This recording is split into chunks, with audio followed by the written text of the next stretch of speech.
I recently published a notification booklet, the County Board Chair and a non-official guide. And this speaks directly to a newly elected county chairperson of the administrative arm, the Gaelic Athletic Association. But I believe there are some things there that may be relevant to any leader in any organisation, let it be voluntary or business. The first thing I pose to the County Board Chairperson, the newly elected, is the decision they have to make and as to what they want to achieve. The possibility is, if they want to achieve change, and put their own stamp on things, this might not go down well with everybody, and they may be opposed. They may not actually last the full 5 years that they are allowed, but they have to make that decision, do their own thing and risk that, or please everybody, achieve nothing and last the 5 years. That's the first decision that has to be made. I advise them to have one-to-one conversations immediately with the rest of the executive, the management team. Some of them will be old friends, some of them won't, but you need to converse with each of them. You need also to have a conversation with defeated candidates, especially those who opposed you for the chair, and be cognizant of the fact that they are representative of a significant minority. You may and probably will need to change the culture of the organisation, and that's down to you, really, as the leader. You will dictate the culture of the organisation, whether it's open, closed. You must avoid depending on 2 or 3 people around you, because you will disenfranchise others. You will disappoint others. They will feel invisible, and that is the truth. So you have to embrace everyone, avoid cliques at all times, and this is relevant to any CEO. So these are things that I ask you to consider when you become elected as the County Board Chairperson. The other thing you need to address is the gender balance. Now, the GAA is no better, no worse than any other organisation in that women are very poorly represented at administrative level, but it's a very easy thing to rectify, in my opinion, in that you will have a big say on the formation of subcommittees, and if you insist that every subcommittee has at least 2 men or 2 women, well, there's a small step in redressing the male-dominated world of the GAA. You could also, while you're at it, identify people who have disabilities who might make good administrators, and all they need is encouragement. They should be represented, because the GAA represents in Ireland all of the community, so every facet of the community, women, those with disabilities, those non-Irish who are a big part of our community now, should all be represented in some way or shape or form. You will also have to tackle the imbalance in expenditure, and by this I mean the huge amount of money that's spent every year on the elite teams, the senior intra-county teams. This has doubled in a few short years and is rising at a rate of 11% per annum, which is unsustainable. And to address this, I think you should go back to basics and ask yourself the question, why? Why is the GAA in existence?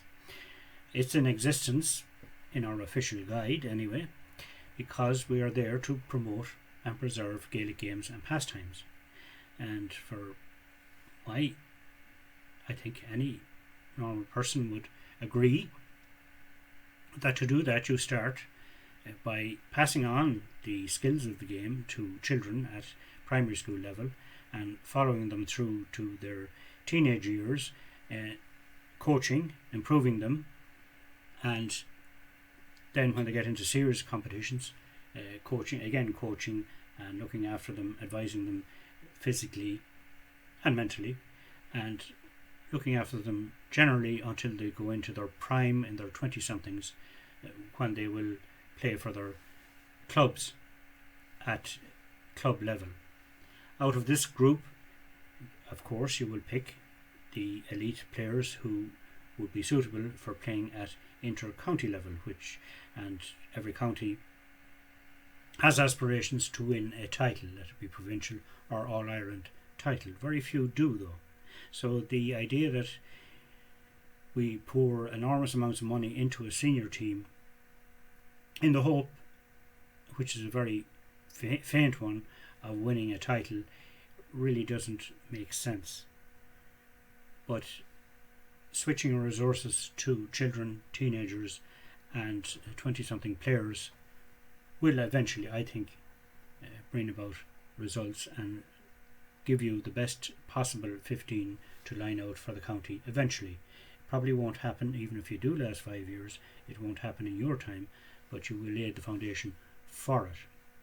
And that's the way I personally think we should go about it. I think also that senior teams' expenditure can be cut back on without really affecting the progress of the senior team.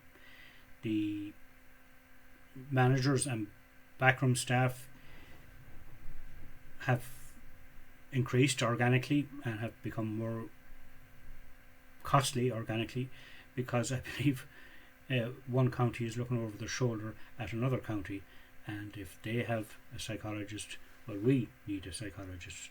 If they have 4 kitmen and a van, we need 4 kitmen and a van. Well, it doesn't work like that.